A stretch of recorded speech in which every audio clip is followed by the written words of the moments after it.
The holographic display flickered in the observation deck of the Perseverance, casting blue light across Arya's determined face.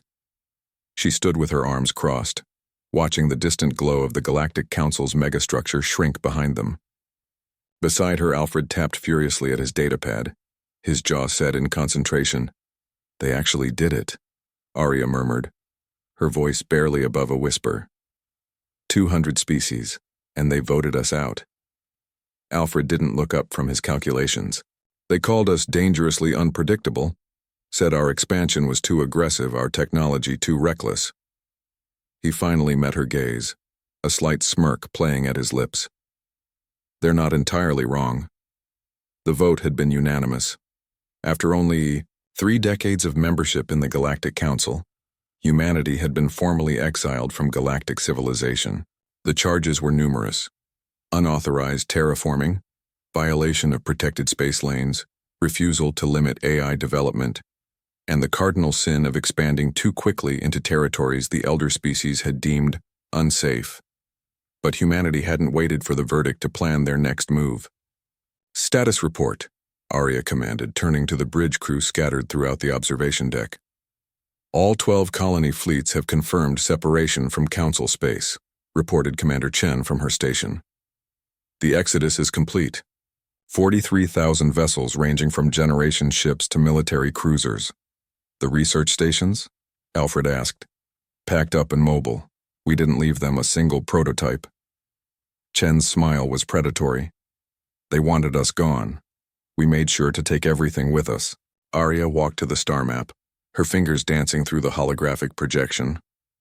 While the Council had been debating humanity's fate for the past 6 months, human engineers had been busy.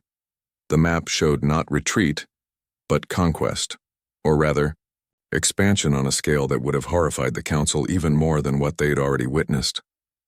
"The void reaches," she said softly, highlighting a massive dark region beyond Council space.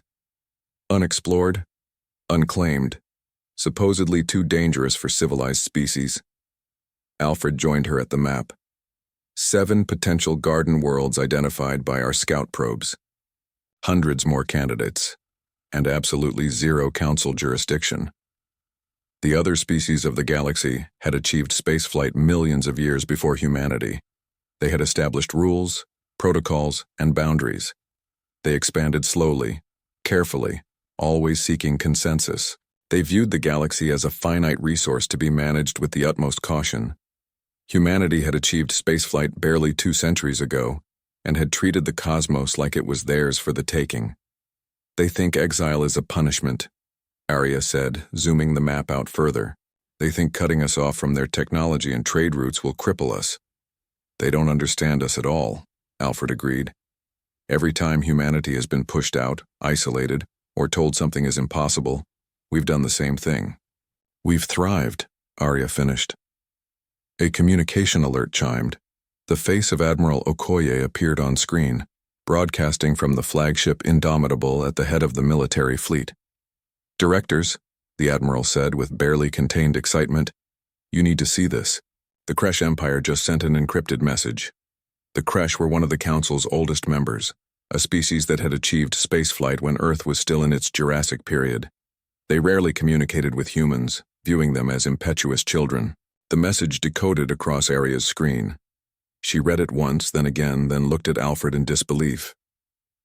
"They want to trade with us," Alfred said, reading over her shoulder, "specifically for our AI technology and quantum drives."